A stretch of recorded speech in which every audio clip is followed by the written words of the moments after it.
I'm Lori with a Moneymaker Mindset. In this video, I'm going to walk you through 6 money myths that I wish someone had explained or debunked to me when I was in my 20s and 30s. These beliefs aren't just outdated, they're harmful. They shape how we think, how we spend, and how we feel about money, often with us not even realizing it. If you've ever felt behind or stuck or overwhelmed by your finances, this video's for you. Myth number 1, budgets are restrictive. I didn't avoid budgeting when I was younger. I just kept trying it. I'd set up one in a spreadsheet or download some new software, and I'd feel really hopeful. But a few weeks in, I'd abandon it, and I'd feel frustrated. Like maybe I just wasn't disciplined enough to make it work, which was really frustrating because I was a financial planner. I used to think budgeting meant cutting out everything fun, like it was some sort of financial punishment. But I've learned a good budget is a form of self-care. It's not about saying no all the time. It's about saying yes with intention. What finally changed things for me was actually just slowing down. I stopped trying to fix my finances and just started tracking it. Not to control it, but to understand it. I paid attention to where my money was going, how those choices made me feel, and what values I was actually living out through my spending. That emotional awareness, the connection between money and meaning, helped me design a budget that made sense for my life. And that's when everything clicked. The budget became less about rules and more about alignment. It wasn't something I was forced to follow.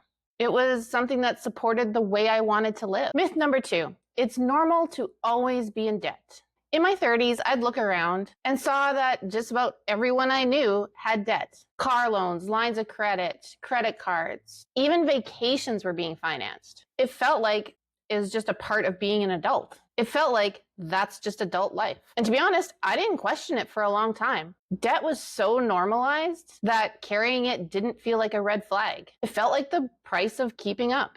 But over time, I started to feel the weight of it, not just financially, but also mentally. There's this constant low-level stress that comes from knowing you owe money, even if it fits in your budget. And here's something we don't talk about enough. We already have so many monthly obligations: streaming services, gym memberships, phone plans, software tools, delivery services. When you add credit card payments, car loans, and a line of credit on top of that, your income disappears faster than you realize. At some point, I had to stop and ask myself, how much of my money is actually my money? And how much of it is already spoken for? I want to be clear, I still have a mortgage. I'm not anti-debt across the board, but I no longer believe that carrying consumer debt is just how it is. That mindset kept me stuck. It told me I could just keep buying things as long as I made the minimum payment, but that wasn't freedom. That was just financial pressure with better branding. Shifting that belief gave me back peace of mind, options, and more of my monthly income to actually use instead of just passing it on to creditors. Myth number 3, wanting money is greedy. This one took me a while to unpack. For a long time, I felt uncomfortable about wanting more money. I told myself I was content, that I didn't need much, that money wasn't what really mattered. And all of that was true, but underneath it was something deeper: shame. I had absorbed the message that wanting more income, more savings, more independence meant I was selfish or materialistic. Especially as someone who cares deeply for people and wants to help others, wanting money felt like a betrayal of those values. But here's what I've learned. Wanting more money doesn't make you greedy. It means you want freedom, security, and choice. Money's a tool. That's all it is. And in the hands of thoughtful, values-driven people, it becomes a tool for good. When you have more money, you can help others without hurting yourself. You can walk away from toxic situations. You can rest more, give more, and live in alignment with your values. We don't question someone who wants more time or more energy, but with money, we attach all this moral weight with it. And that keeps people, especially women, from fully stepping into their financial power. I had to reframe what money meant to me. It wasn't about excess or greed. It was about having enough space in my life to make decisions based on my values, not fear or scarcity. And here's what's true for me now. The more I've allowed myself to want money, the more I've allowed myself to want money without guilt, the more aligned my financial choices have become. Because I'm not chasing money for status. I'm building a life that feels stable, generous, and sustainable. Number 4, if I just made more money, I'd be fine. This one is so easy to believe because when money feels tight, it really does seem like the solution is to just make more money. And yes, sometimes you just really do need more income. I'm not going to pretend that's never the answer, but here's what I've learned, both from personal experience and working with clients. More money without a plan doesn't fix the problem. It just changes the size of it. I've seen people double their income and still feel like they're living paycheck to paycheck. Why? Because spending grows as the income grows. It's called lifestyle creep, and it's sneaky. You upgrade your car, your phone, your vacations. Your expectations rise. And your stress? It sticks around. That used to be me too.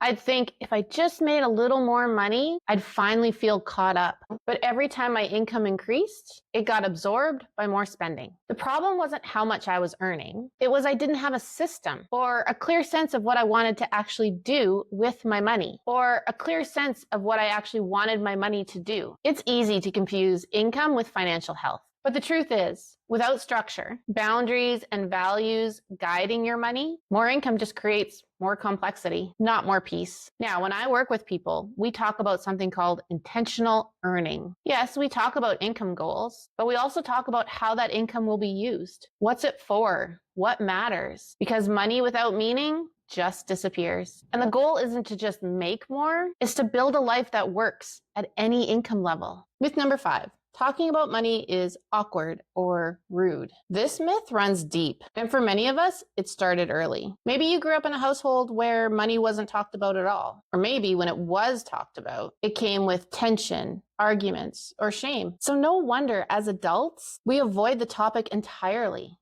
even with the people closest to us. This was true for me too. For a long time, I felt uncomfortable bringing up money, even with friends or partners. I didn't want to seem nosy or judgmental, or like I didn't have it all together. But here's the truth. Not talking about money doesn't make it less emotional. It just makes it more isolating. When we avoid conversations about money, we often assume that everyone else is doing better. We miss opportunities to learn, to ask questions, to feel normal. And silence doesn't just affect us individually, it affects our relationships. I've worked with couples who've been together for years, but never talked openly about their values or fears around money. And it shows up in stress, in resentment, in misunderstandings that go way deeper than just dollars and cents. But when we do talk about money with curiosity and not judgment, with openness instead of shame, we start to build connection. We learn that we're not alone. We build healthier habits. We make better decisions. Money doesn't have to be taboo. It can be a conversation about goals, about freedom, about shared values. And the more we normalize these conversations, the easier they get, and the more empowered we become. Myth number 6, I should be able to figure this out on my own. This one is so common, especially among smart,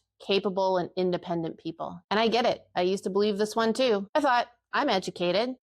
I work hard. I'm responsible. I should be able to manage my money without help. And when I struggled, I felt embarrassed, like it was a personal failure. And being that I was a financial planner, it was really shameful. But here's the truth. Money is complex, not just practically, but emotionally. It touches everything. Our relationships, our self-worth, our past, our future. Most of us were never taught how to manage money in a way that fits real life. We were either left to figure it out on our own, or we picked up lessons from family, trial and error, social media. And a lot of it was rooted in fear and shame. So struggling with money doesn't mean you're bad with numbers. It doesn't mean you failed. It just means you're human.